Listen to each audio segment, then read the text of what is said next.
You know those religious debates that just go on in circles, where everyone's got an opinion, a favorite speaker, or a go-to book, but nobody can agree on what the final word is? Well, today we're going to cut through all that noise and dive into what the Quran says about itself, about being the ultimate authority in Islam. So let's get right to it. When opinions clash, when things get heated, what actually settles the matter? I mean, is there a definitive, unchanging source that we can all turn to? That's the big question we're tackling. Is it maybe the most charismatic speaker you can find online, or a specific collection of Hadith?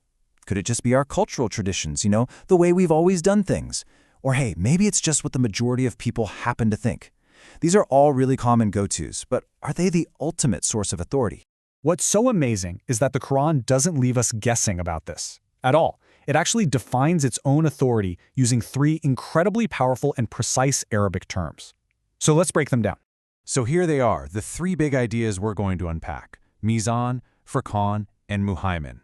Honestly, once you get a grip on these, you'll see exactly how the Quran establishes its position as the absolute final authority. Okay, first up, Mīzān.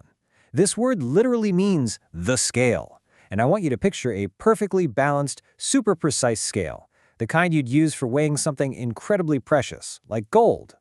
And check this out. The Qur'an explicitly connects itself to this idea. This verse tells us that Allah revealed the book and the Mīzān, the scale.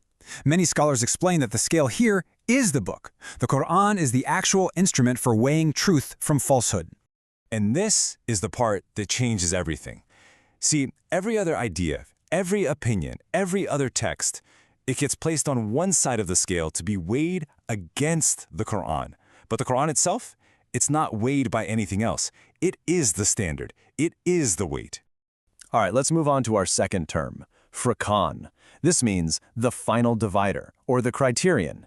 It's the tool that draws a sharp, definitive line in the sand, separating one thing from another with absolute clarity. And again, look, the Quran uses this name for itself. It's not just a book of guidance, it's the criterion. It's that sharp edge that just cuts right through all the confusion to separate truth from falsehood, plain and simple. So here's the bottom line on this one. The Quran doesn't walk into a debate as just one more viewpoint to consider. No. As the Furqān, it's the decisive factor that settles the argument. It's the final authoritative word, period. And that brings us to our third and final term, Muhaymin. This one means the guardian or the overseer. And this is fascinating because it describes the Quran's relationship with all the divine revelations that came before it. I mean, this verse couldn't be clearer. The Quran was sent down not only confirming the truth in previous scriptures, but also to act as a guardian, a watchful protector over them. So as the Muhaymin, it does 2 things. It looks at previous revelations and says, yep, that original truth is still true. But it also corrects anything that might have been lost or changed over time. This makes it the final, complete reference point for all divine guidance. So, when the rubber hits the road, what does all this really mean? Well, it boils down to 2 undeniable results. First, nothing, and I mean no scholar, no tradition, no other text, can override a clear statement from the Quran. And second, its guidance is right there in its own words. It's not hidden in some mysterious code. Okay, but if it's so clear and so final, why do people still have doubts? That's a great question, a really fair one. So let's tackle some of the most common ones head on. First up, what about the different recitation styles, the qira'at? Some people argue that if there are different ways to recite it, then the text can't be a single final authority. So how do we square that? Well, the authority rests in the standard, universally recognized text, the one that's been recited continuously and publicly by billions of Muslims for centuries. This mass-transmitted, preserved text is the living Quran. Those small variations in recitation are well documented, and they don't change the core message one bit. Okay, next out. The Quran itself says some of its verses are clear and foundational, the muhkam, while others are ambiguous, the mutashabi. So doesn't this ambiguity kind of undermine its ultimate authority? Not at all, actually. And here's why. The core guidance, everything about our beliefs, our morals, our laws, all of that comes from those crystal clear muhakkam verses. The ambiguous verses, they often describe realities that are just way beyond our full comprehension, like the nature of God's existence or the unseen world.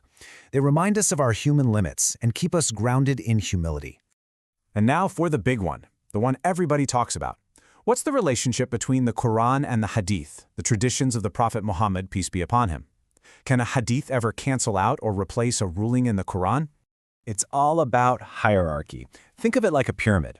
The Qur'an is at the very top. The Hadith is absolutely essential, don't get me wrong. It explains, it clarifies, it gives us context. It shows us how the Prophet lived the Qur'an, but it always operates under the Qur'an's authority, never, ever above it. So if there seems to be a conflict between a clear Quranic verse and a Hadith, that's our signal to look closer at the Hadith, not to question the Qur'an. The Hadith is like the lens that helps us see the light better. It isn't the source of the light itself. So let's bring it all home. The Qur'an tells us exactly what it is. It's the Mīzān, the perfect scale for judgment. It's the Furqān, the final divider between truth and error. And it's the Muhaymin, the ultimate guardian over all divine guidance. So the next time you find yourself in a debate, or you just feel unsure about something in your faith, ask yourself this simple question. Where are you going to turn first? To the noise of 1,000 different opinions, or to the clear, authoritative standard of the Qur'an?